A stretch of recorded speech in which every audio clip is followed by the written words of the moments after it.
The Owen James Report is brought to you by Come into NCB and talk to us. Let's work together to put your best life forward. NCB understands that in these tough economic times, it may be difficult to stay on top of your finances. If you're concerned about your ability to meet your monthly loan or credit card commitments, we would like to help. Let's work with you to improve your current financial situation with practical solutions, like debt consolidation or debt restructuring to review your monthly commitments. Come into NCB and talk to us. Let's work together to put your best life forward. Good evening. This is the Owen James Report. Richard Biles, co-chairman of the Oversight Committee set up to monitor the implementation of Jamaica's extended fund facility with the IMF, says the committee is serious about its work and plans to meet formally as early as next week to formulate its action plan. I met with Mr. Biles today, a day following the IMF's announcement that it had formally agreed to Jamaica's request for a 4-year extended fund facility worth $958 million. I asked Mr. Biles whether the Oversight Committee, whose co-chairman is Bank of Jamaica Governor Brian Winter, has teeth to enforce anything should the government miss or renege on any target agreed with the IMF. We won't have any legal teeth, but what I hope we do have is some credibility in the eyes of the public. So members who are on a committee have standing in their own rights. I think they are respected by the public. They don't have any axe to grind or any political sides to defend. We're all there as either business people or civil society or trade union representatives, and to hope that that opinion carries some sway in the public.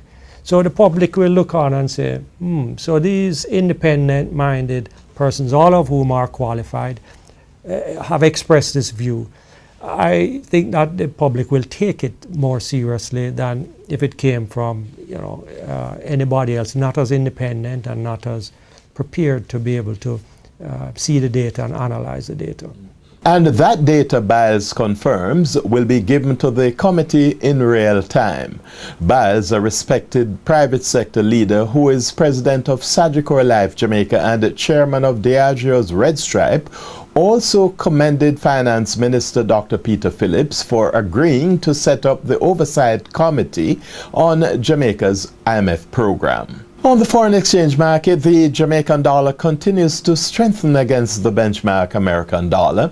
In other words, the greenback slipped 7 Jamaican cents, closing at an average selling rate of $99.25. The Canadian dollar also weakened against the local currency, falling by 44 Jamaican cents to close at $98.11 Jamaican. However, the British pound gained 17 Jamaican cents to close at an average selling rate of $154.57. Gains by a slow financial stocks including NCB and Scotia Group triggered advances in the Jamaican stock market indices today. And now some positive news for the printing and packaging sector. The Jamaica Manufacturers Association is getting technical assistance to create a printing and packaging cluster under the Compete Caribbean program. To this end, a team from the Inter-American Development Bank will be visiting Jamaica from May 6 to 10 on an orientation mission in a bid to develop a plan to build the value chain of the printing and packaging industry.